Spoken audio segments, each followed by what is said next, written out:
For a human perspective, it's super difficult to make a proper planning, to make a planning that will make the business profitable at all.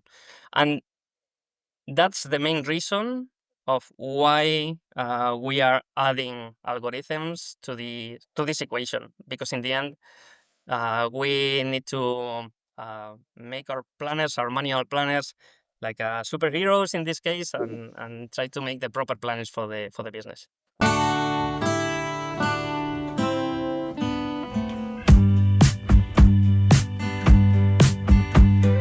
Hello, and welcome to another edition of the Decision Intelligence Laboratory podcast. Our guest today is Borja Menéndez. He's an operations research specialist with a great deal of experience in academia, consulting, and industry. He currently applies optimization, analytics, and data science at Trucksters, a freight transport company with a very tech driven model. He's got a PhD in operations research, and he's done research on heuristics and data centric modeling. And in particular, he's the creator and curator and writer on Feasible, which is a fantastic online newsletter focused on operations research, its relationship with data science and artificial intelligence, and where it's going and where it should be going. You'll see notes in the show notes if you want to subscribe to Feasible. I strongly encourage it. Boria, welcome to the podcast. We're thrilled to have you with us. Thank you very much. I'm pretty happy to be here. And one of the things that really comes through as I read Feasible is the passion that you have for operations research and the impact that it can have on the world. I want to go all the way back to the beginning and say, how did you first get interested in OR? And what was your aha moment when you realized data and models could really shape business outcomes and change the world in some ways? I was first introduced to operations research at university at my master's, and it was pretty great because I had a pretty interesting subject about meta heuristics, in which we all in the class needed to compete with each other to solve optimization problems using the different meta heuristics that we were taught at the class. So we had like different problems and different algorithms, and then we needed to apply them to get the best possible solution in the least minimum amount of time. So it was pretty great. It was pretty good and healthy competition between all of us, among all of us. And I think that that part of the competition of solving optimization problems was uh, the one that struck me, and yeah, Well, the one that I love the most. oh, I have to tell you that makes my day because I use, and I think Mike does too, competitions in the classroom from time to time. So it's great to get that positive feedback. Yeah, for sure. Yeah. So on your blog, so what, I always often get this question, sort of what triggered you to start writing the blog? Like, what was the point that you decided that you were gonna write all this stuff down? Well, I don't really know, but I wanted to show operations research to the world. At the very beginning, I didn't know exactly what to talk about. It was a mix between artificial intelligence because it was on the hype, with something related to optimization problems and so on. Um, but I wanted to share my knowledge around operations research, especially with a different perspective, because I thought at that time, like 2 years ago when I started, that maybe we are focusing a lot in the university about teaching optimization from the algorithm perspective and the mathematical model perspective. And it's great. But we lack some important knowledge when we go to the industry, like the business acumen and how to approach the stakeholders, how to give an impact to the business, a positive impact to the business. That I think that is crucial, because in the end, operations research is super practical and a pragmatic field, right? Right. So yeah, I think that maybe at the university, or maybe what I found at the Spanish university, was that I was focused a lot on algorithms, but nothing at all on business impact and how to build proper solutions. And I say software solutions, product solutions for solving business problems, which in the end is the real purpose, right? Yeah, I gotta tell you, one of the things I'm impressed with in the Feasible blog is the fact that you go deeply into algorithmic stuff as well as deeply into business and operational and process stuff.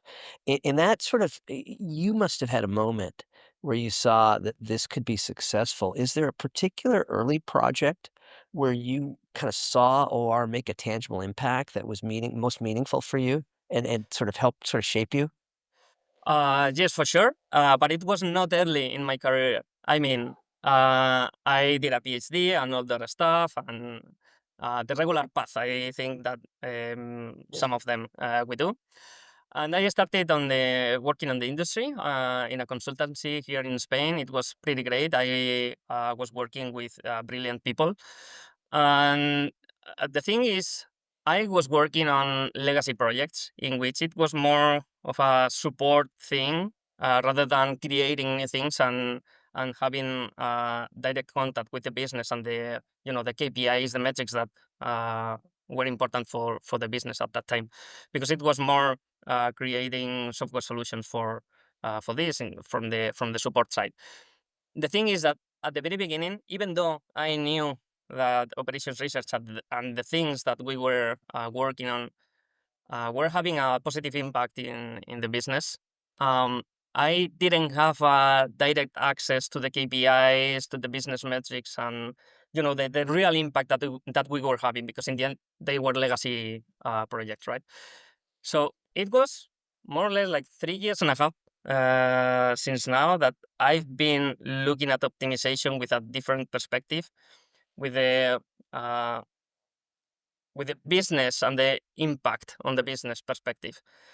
Since I'm working in a startup in Trucksters, and in startups, well, things are moving fast always, but you need to take a lot of care on the business impact side, because in the end, if not, then you're dead. More than in any other kind of company, I would say. So, yeah, like starting here at Trucksters, and maybe having like a pretty good CTO that we have with a proper mindset, a proper product mindset, and how to get closer to the stakeholders and so on, is what made me realize about the real business impact that optimization solutions have on business. Can you tell us a little bit about Trucksters? Like, what are you guys doing? Like, what kind of problems are you solving? What kind of, both OR and the business problem you're solving? Yeah, for sure. At Trucksters, what we do is, well, we are a regular logistics company. We move goods from A to B. That's it. But we do it with relays. So we put like some relay points in Europe. We operate here in Europe internationally. And what we do is to put relays in the middle, so drivers exchange their trailers when they meet at the relay points, and then they go back home more frequently. It is a simplified version, but in the end, what we do is moving things from A to B, and that's it. Okay. The thing is, at logistics, and especially I would say for long haul logistics, what is what we do, and full truckloads, um, maybe this is like a very traditional industry in which things can be can be done in a different way, and we are trying to um, well, to apply technology for scaling the operations in a good way. So what we do from the tech perspective is to get closer to the operational teams, sometimes the planners, sometimes the client success team, but whatever team that is more closer to the core of the business. And what we try to do is to understand what are their processes and try to automate and optimize them. Okay, that's from the algorithm perspective, but from the tech perspective, what we do is to create products in the end that make their lives easier in the end. That's the thing. Well, you certainly caught my attention with the idea of relays. Can you talk a little bit about the relay optimization problem and kind of what I mean, it seems to me that OR must play a crucial role in those kinds of products. Can you tell us about that specifically? Yeah, for sure. What do we have in a traditional logistics company? Well, they move things from the loading point to the unloading point, and that's it, right? So it is from the planning perspective, when a human needs to assign one driver to a specific route, it is complex.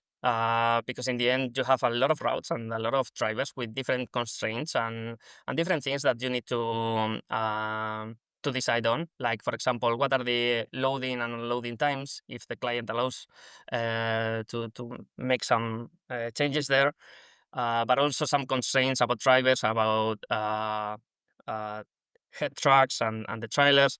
Like, for example, not every trailer is suitable for doing a specific route because maybe you need a frigo or a box or a tot linear. Different kinds of trailers, different kinds of drivers in terms of maybe one driver cannot go to Germany or to Belgium or whatever country because of different things.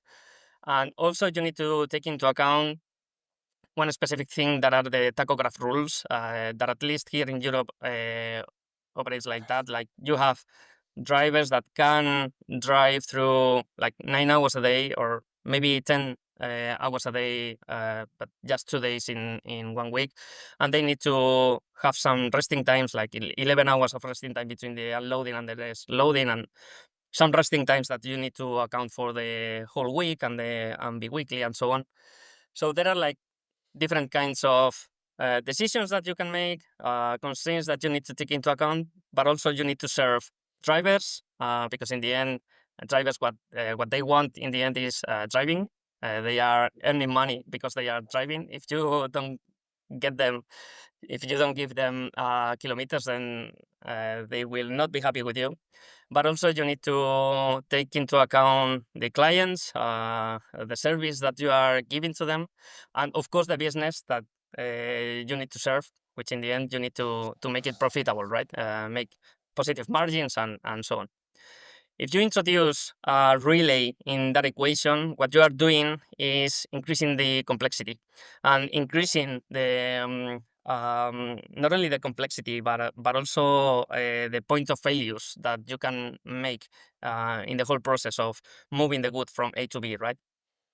So this, from a human perspective, if we had all that cocktail of things to take into account when making a planning, from a human perspective, adding one relay to a route is increasing the complexity a lot. If you add one relay more, then it is increasing even more, right? If we look at it from the mathematical perspective, it's like the computational complexity is growing in terms of n squared, more or less, where n is the number of tasks. In this case, each task is a segment of a route.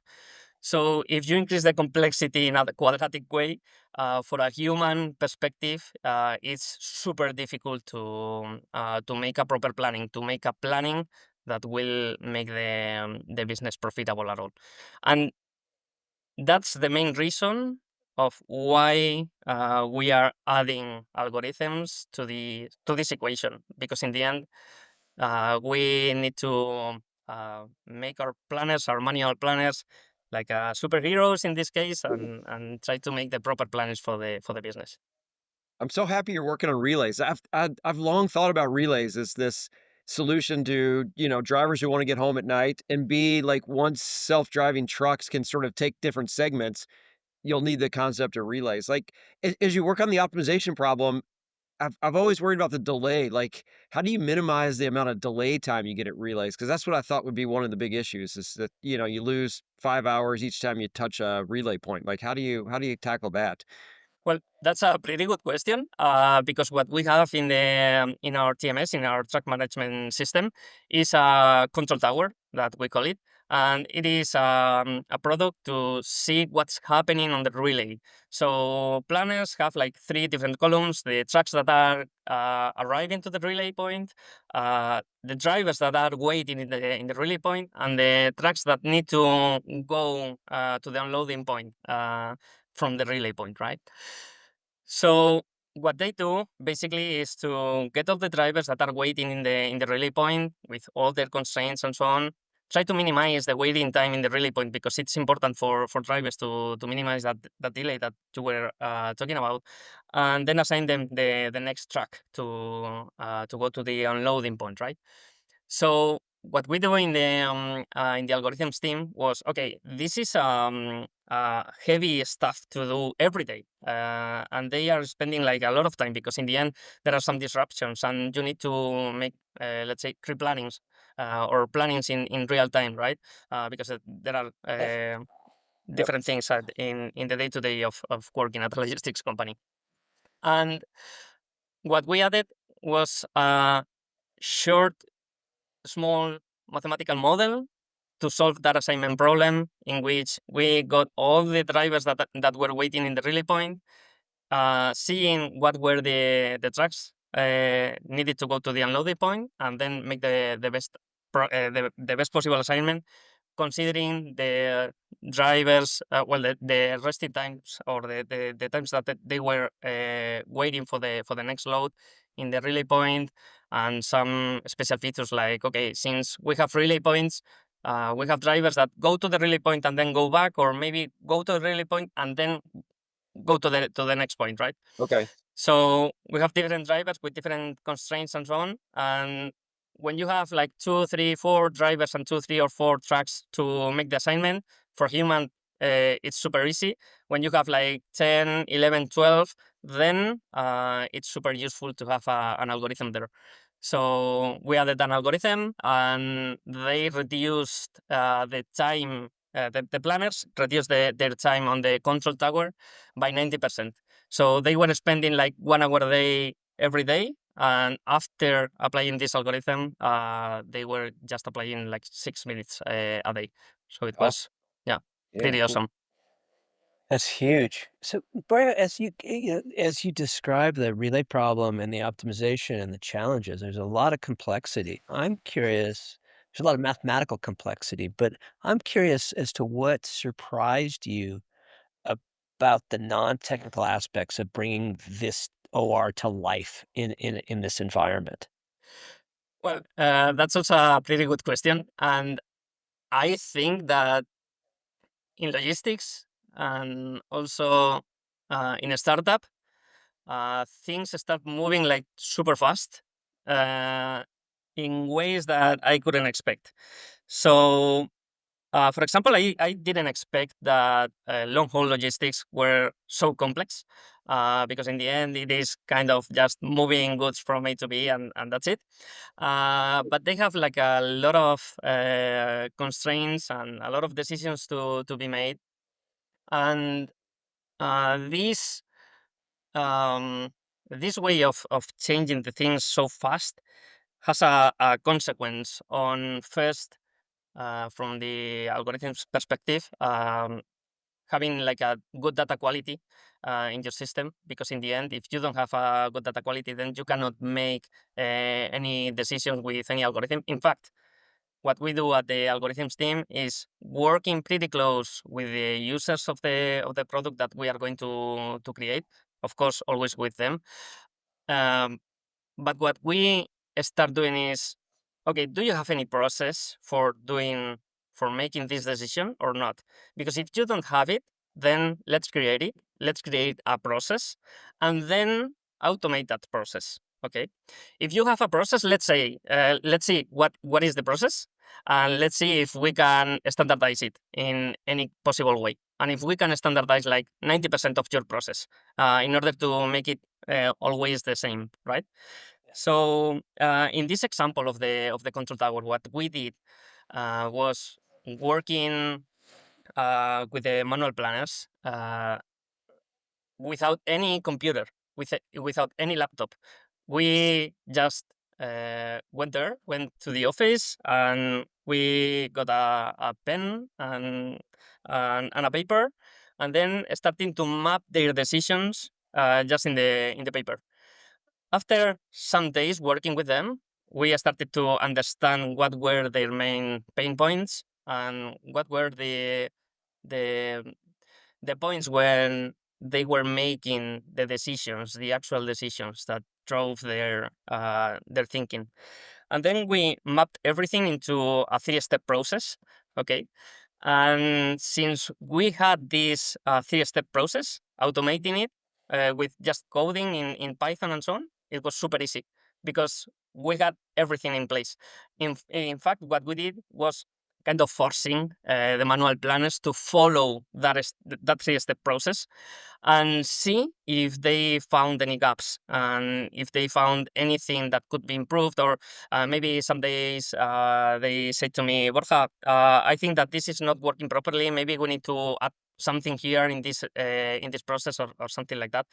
And I said, okay, maybe yes or maybe not. Let's see if this is working properly from the coding perspective, and then see if we can improve it or not. Because in the end, there was also some use cases corner cases that maybe the time that you need to develop a solution for that is so huge that in the end, you don't want to automate maybe the 100% of the process. Maybe you're happy with 95% of the process automated, and let the planners make the final decision for some corner cases, and that's it. Now that's super interesting. So, because a couple things I heard there. One was that if there's no process, that's the place to start. Yes, yes, And secondly, that process of implementing a automated solution is also a process of learning about these corner cases and building trust with the users. You're yes, not overwhelming them with something that's completely foreign to them up front. yes. Uh, Mike, I want to throw it over to you to ask questions about testing because when I Yeah, think so about real-time this led right yes, into testing. This was, you got the process and the data cleaning, and you had a great blog post where you're talking about a example where you had like 2,000 different test models. And as I was reading that, I was kind of thinking like, at the beginning you talked about like how should we, teach this stuff in the university, or like you never hear this stuff. Like how should we think about like how do you think about building 2,000 tests for an optimization model? Like how should we teach this? How should we think about it? Well, I wouldn't start with 2,000 tests. I think they are quite a lot of that's right. tests. And It's an ancient Spanish parable that the journey to 2,000 steps begins with the first one. yeah, for sure. That's it. That's really it.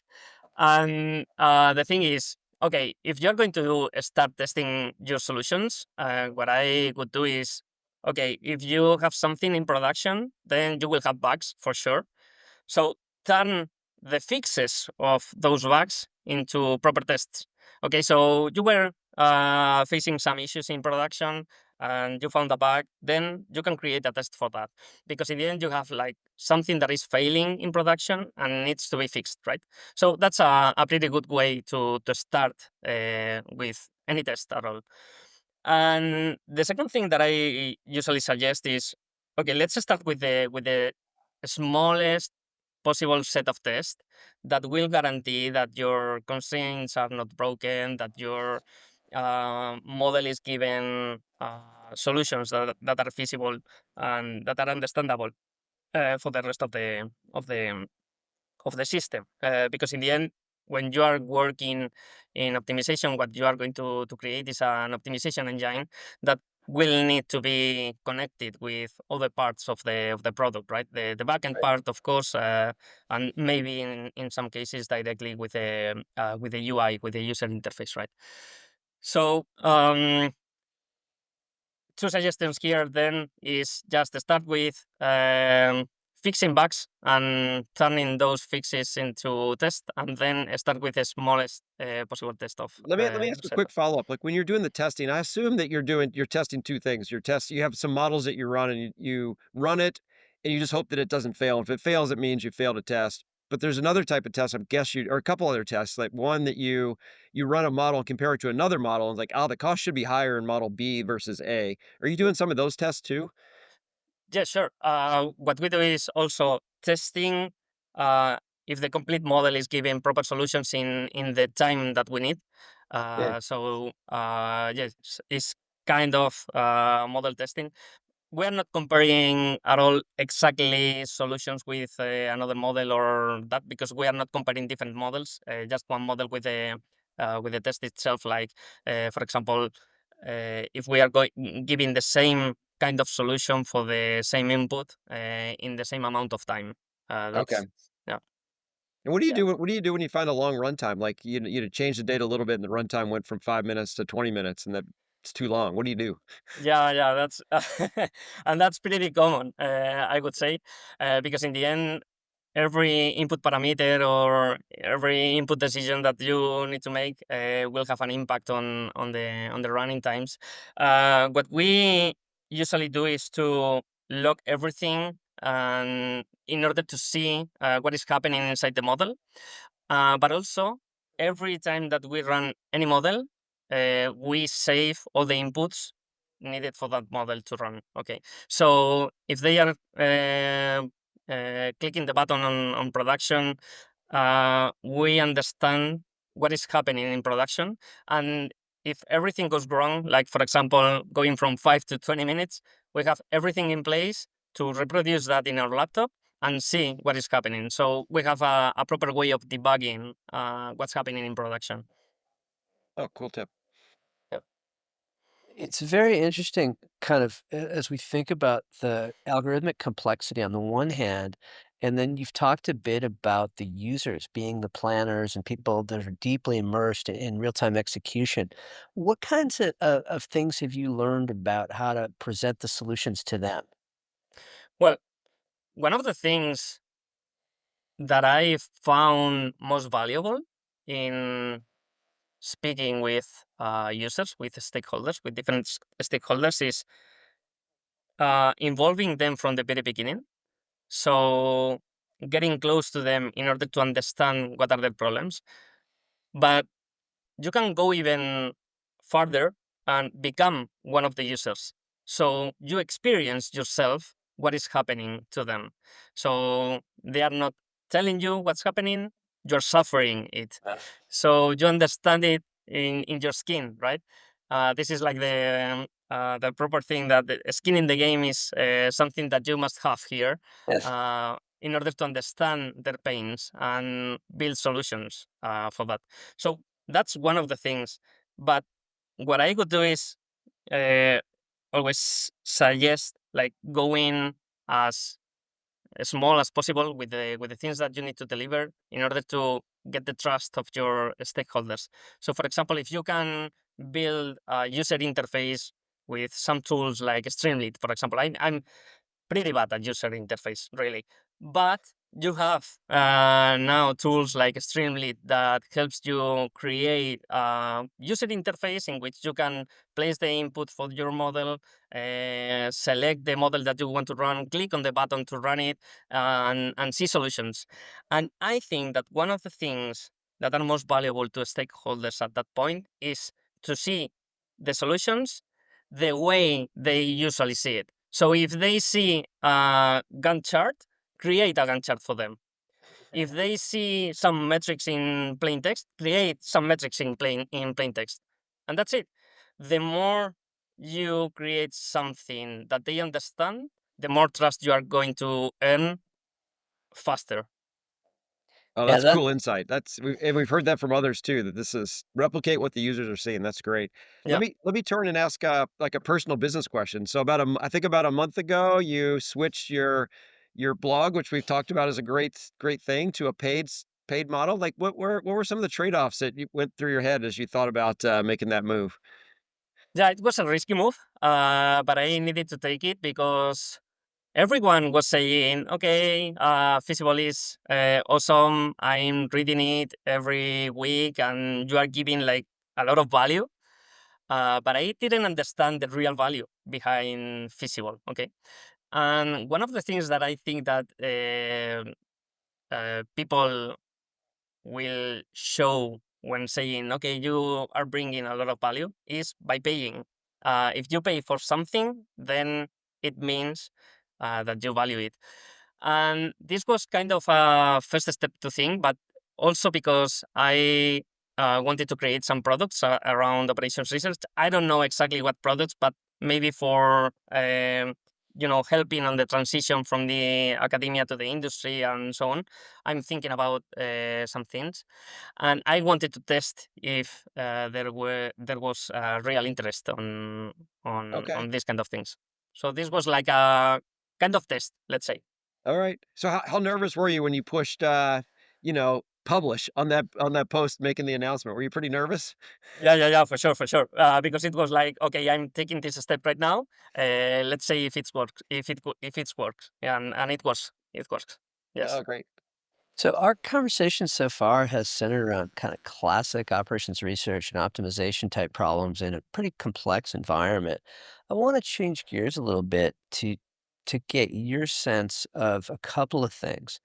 Let me call it one and one A. One is kind of what are the use cases where traditional OR effectively integrates with traditional data science that you've seen that are most effective or most impactful?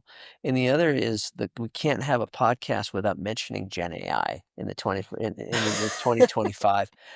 Where do you see kind of Gen AI impacting the world of optimization and traditional OR? How's that for two very short but very large thematic questions? Yeah, that's well, they are pretty broad questions. Let's see if I can give an answer to them. For the first one, I think that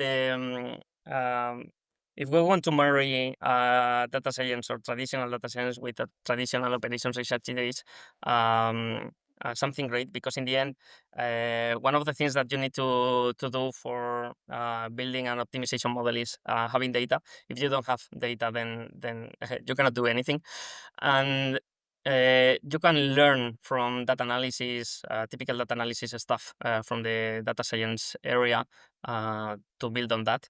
But also, you can integrate data science or machine learning, let's say, into operations research products because in the end, well, in machine learning, what you usually do is to make a prediction, right? And then you need to use that prediction somehow to make a decision, and the decision is made by an optimization model or by an operation research technique, let's say. So that's one of the ways.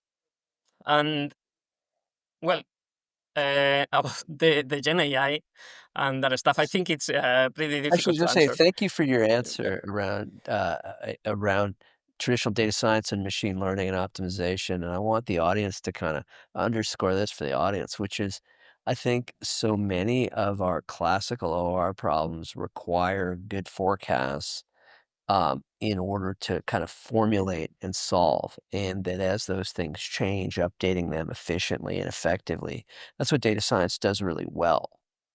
And Yes. and it's definitely a kind of to me, an extremely valuable partnership with traditional OR optimization type algorithms. So, just wanted to make sure we underline that before we switched over to Gen AI. Okay. But yes, you're completely right. Um, and for the Gen AI thing, yeah, I think that well, I was thinking lately on making like a proof of concept on using MCP, this model context protocol from Anthropic, because I think that even though it is not so easy to integrate the ChatGPT like stuff with optimization problems. I found one problem at Trucksters like 1 year and a half ago, in which planners needed to decide what were the best drivers to assign to the next loads in order to minimize the empty kilometers, that distance that is made empty without any trailer or Yes. with the trailer empty, right? So it was pretty simple from the optimization side because it was like 3, 4 drivers assigned to 3 or 4 loads or maybe less because in the end there were more drivers than loads. So they needed to decide what were the best drivers to assign to those loads. And I think that for that specific use case in which is small enough, you understand pretty well what are the loads located and what are the drivers located in the map and so on. Then you can create something like a chat in order to say, okay, find me the best drivers around this area for these 3 specific loads, for example, no? And then what you would like to do is to get that information from the database. So you have unstructured information at the very beginning because you have just plain text, Yes. natural language. then you go to the database and get the proper information from the locations of those loads and those drivers, and then apply a small mathematical model to solve that assignment problem and get back it to the user. I think that if you find those specific use cases, then you are good to go. I do not think that for bigger problems will work properly, because in the end you need to parameterize a lot of things and maybe even decide what are the inputs, and mm, maybe there are like several decisions to be made in order to run the optimization algorithm itself. So I don't think it's quite easy to integrate those ChatGPT like with. I found your response to be super insightful, and if I can read it back, Mike, I feel like it connects to one of the questions that you've got that we haven't asked, which is very often we still have a large-scale optimization with some system-level objectives, but operationally, we've got other factors to take into account that may or may not be visible in our data set, but that are visible to the planners. And if Gen.AI can help them to essentially formulate sub-problems and gain benefits from optimizing those sub-problems, they're kind of on the path towards global optimality. This can be a big help. Yeah, for sure. And Mike, that's to your question about multiple Yeah, objectives. right. It does. It does. Perfect. So I think this is a good point to wrap up. Yes. So, Bortha, I think we typically at the end ask for a book or a blog to read, but since you have a great blog, why don't you give our listeners like a pitch on like why they should listen and who your target audience is. Yeah, for sure. Well, Feasible is for everyone that wants to learn something about operations research. And I would say that if you want to go outside the typical way of learning optimization at the university, then Feasibility is a good place to start. And I try to convey all the information in an easy way. So no complex mathematical models, no complex algorithms behind the newsletter, just plain insights for operations research practitioners. Perfect. Thank you. Yeah, well, I'm a huge fan of the Feasible newsletter, and I really appreciate the effort and the care that you put into communicating really important ideas, both at the algorithmic level and at the organizational and operational level. Thank you Um, very much. So, thanks so much to Borja for joining us on the Decision Intelligence Lab podcast. Those of you that are listening, please like the podcast, share the podcast, and subscribe to the podcast by sending an email to decisionintelligencepodcast@gmail.com, and tune in again soon. Thank you. Bortha, thank you. Yeah, Thank thanks you for very much for having me here.